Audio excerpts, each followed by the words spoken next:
The world has to decide who to believe. Do we believe the Hamas spokesperson who said that rape is forbidden, therefore it couldn't have possibly happened on October 7th?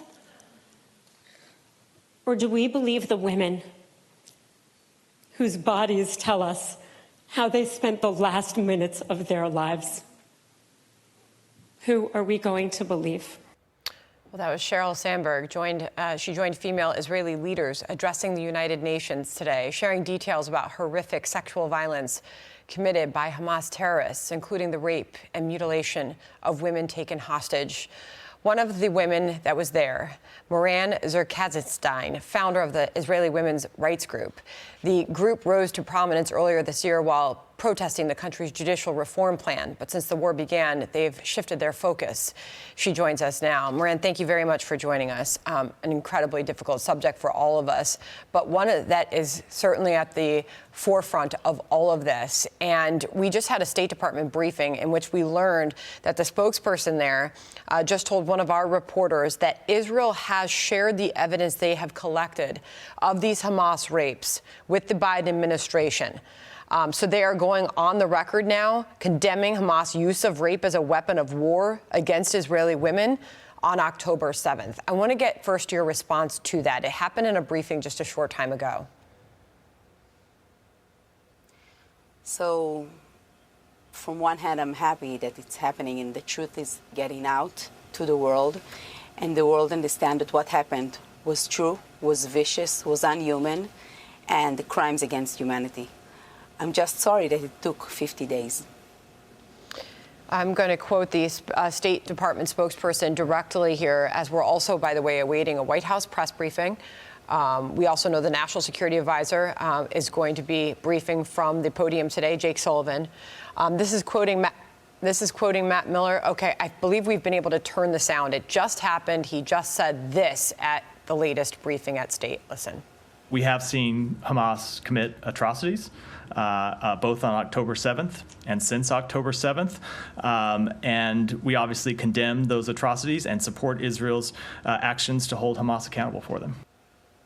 So to your point, it has taken a while. And you look at the global response to this. How would you characterize that so far? And what do you want to see happen next, now that we know that there is proof and there are many thousands of stories of this happening? So I have to say that the U.S. government was believing and telling the story to the world. The ones that was disappointment was the women organization, including the UN Women Organization. They didn't speak. And when it did it too little, too late. And they have to understand that they are setting the tone. And when they are not condemning, when they are not believing, they are justifying what happened to women. And I'm the founder of the largest women movement in Israel. We were hugged by women organizations, how we got so many women out to the street, hundreds and thousands of women. And now, when we need them, they don't believe us, they don't reply to us. And I have to say, I want to call to activist and feminist women around the world, not just feminist organizations. Rape is rape. You can't contextualize rape. Even if it doesn't fit your narrative, even if you don't like the Israeli government, it doesn't matter. What happened to Israeli women can't happen anywhere, in any conflict, any area in the world. And women should speak up now. And that is happening. This is some of what we heard from those women who are speaking up at the UN meeting on this sexual violence. Listen. When I saw the list of women's rights organizations who have said nothing, I nearly choked. When evidence emerged indicating the use of rape as a weapon of war by Hamas, the voices we expected to speak up fell into the loudest silence we could have imagined. Today, we will scream their story, for there cannot be silence in the face of such atrocities. So while they are speaking up and out, Moran, I want to play out the sound of a female sitting U.S. Congresswoman, Jaya Paul, calling for a balance in our condemnation of what is happening in this war. Listen.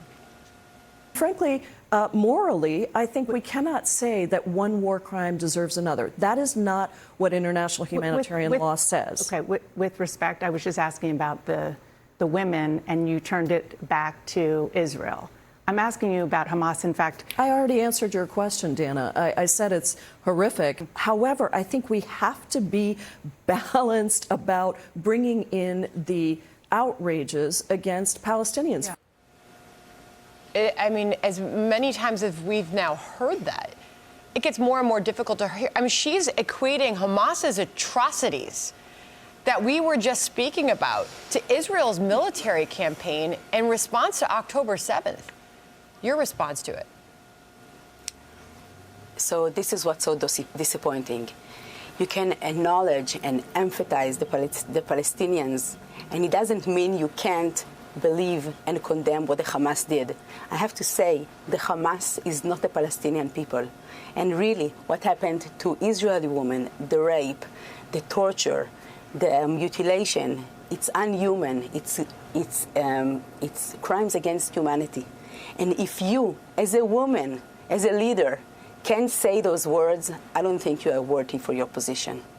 Just real quickly before you go, the lack of condemnation of what happened October 7th and what continues to happen there from the United Nations.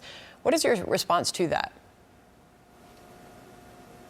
So I think today is a turning point, and I think now more and more newspapers, media, leaders around the world understands what's going on, and they will raise their voices, and eventually the women organizations will have to do it as well. But we will remember. We will remember they didn't speak. We will remember that they wasn't there. Appreciate you joining us today, and we will continue to follow all the reaction to that coming up and everything that came out of that UN meeting. We appreciate it. Thank you very much for joining us. Thank you.